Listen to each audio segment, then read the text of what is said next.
Just make it make sense. Make it make sense. So this is another episode of Make It Make Sense, and we're just continuing on what we're discovering.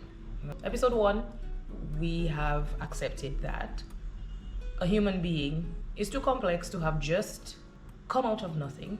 A human being was designed, right? This is a specific design. We've come from a creation.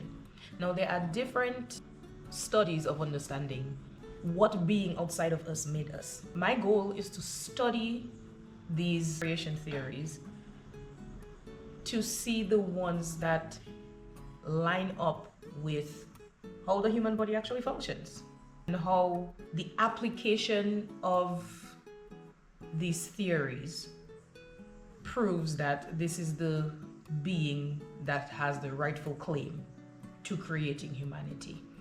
Most of us are born into some kind of religion or spiritual context, for want of a better word, that was handed to us by our parents, our families, that we had no choice in being born into. If you're giving me something that says, this is where you come from, this is the study of thought that you must follow for the rest of your life, then it is up to me to actually study this thought that you're giving me and come up with my reasons for either believing or disbelieving. If anybody says, okay, I made this, and you're going around claiming you made this, then it is the duty of humanity to ask, well, prove it. How do I know you made this? If you made this one, you should have the best understanding of how this functions, because you claim to have made it. The proof of everything that you say should be evident in your design. I made this car. I designed this car. I built this car. And I'm telling you that I'm the best person to go to for all advice on this car. Why should I believe you? Because you can function and name every part of this car. In my testing out of the car, what you're saying is either proving to show that you really know this car, and yeah, it's clear that this is your design, because everything that I'm testing out on this is just proving that you're right, or the things I'm testing out on this are proving that you're wrong. The manual that I'm choosing is the Bible, because that is the one that I was given, and I am in the process of reading it to prove if it makes logical sense as applied to life. So the creation story says that God made the world in 6 days, and then he made humanity.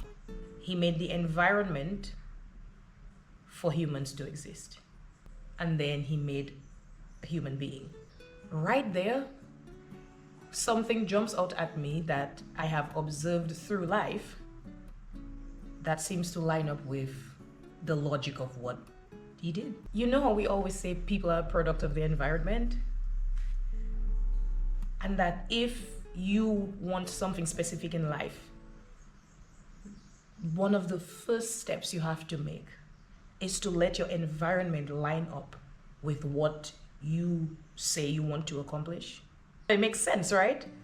It makes sense that something cannot continue to exist, grow, and thrive in an environment that does not allow for its thriving. He is the author of life.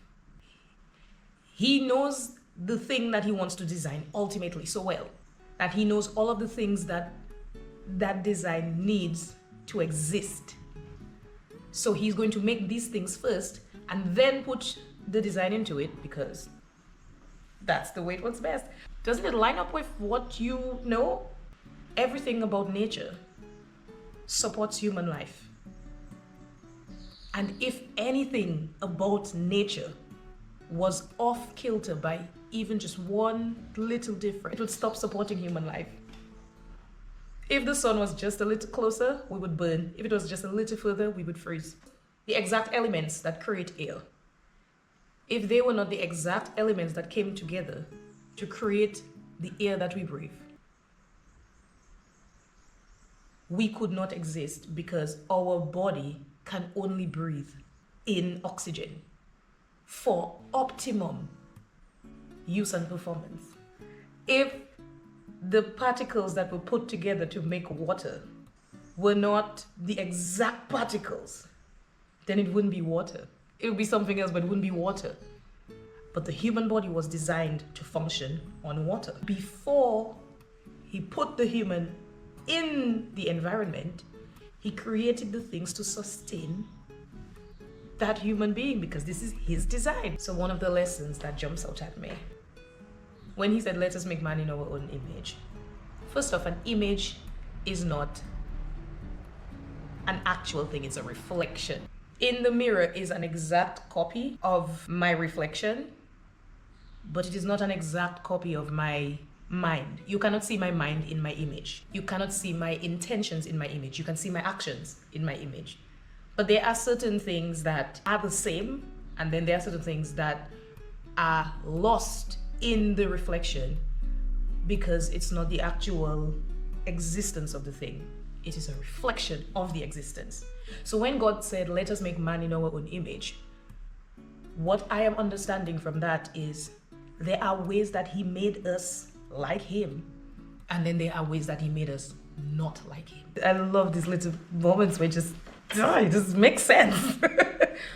I was made to be God-like, but not God. And he literally tells you all the ways, and he shows you the ways. I think one of the lessons out of creation is that he told us to be fruitful and multiply. And in being fruitful and multiplying, this is him giving us the ability to create. That is one of the godlike abilities that he built into human beings, the ability to make more humans. And just the same way that he created the environment before he made the human being, it is our duty that when we decide to procreate, we design the environment that we want our children to live in. Doesn't that just make sense? One of the terms that I hate is all mouth that born must feed. Have you heard that one? Just make the child man, the rest will come. According to my designer, that don't make sense. According to my designer, if I am going to create, I must first decide what I'm creating. We make children, boys and girls, all right, fine. That's the built-in mechanism. It is my duty to understand what this creation needs to exist. Go make that environment first, and then throw down some picnic.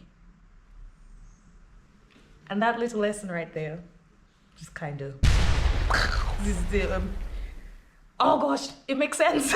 It just makes perfect sense. And that is my first takeaway from the creation story. Another one is coming.